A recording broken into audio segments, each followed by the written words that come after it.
بچه ها خیلی از آن نتیتون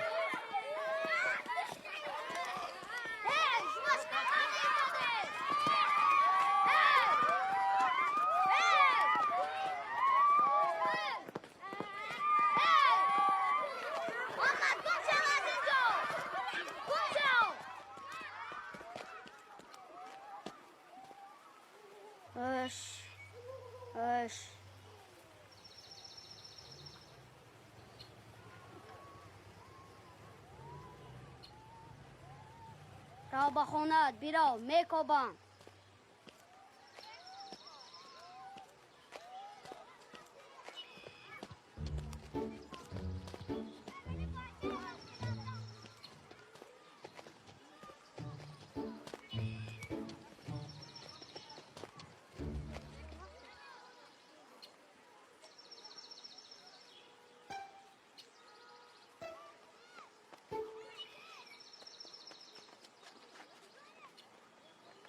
را با خونت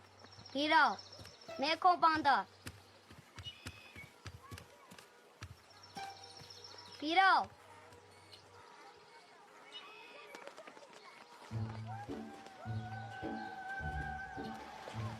السلام علیکم کجا میگرده ای لعنتی رفت امکی جوان این خری شما این من حرام مرد بیهوده ایمو خوشاکی زیاد صرف کردم نمیدونم کجا گم کنمش این حیوان به شما لازم نیست مگر این گردین با چی در کار با چیزی کار نمیآید شاید آن را تبابت کرده شود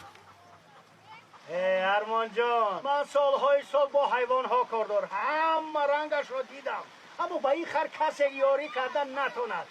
همین خر تا مردنش لنگیده میگرده اگر خواهی بگیرش راست شما آن را با من میدهید از راستی بگیرش من دیر کردم خیر ارمان جان خیر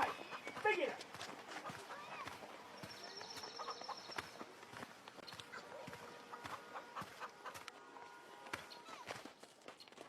این را میفهمم من به او گفتم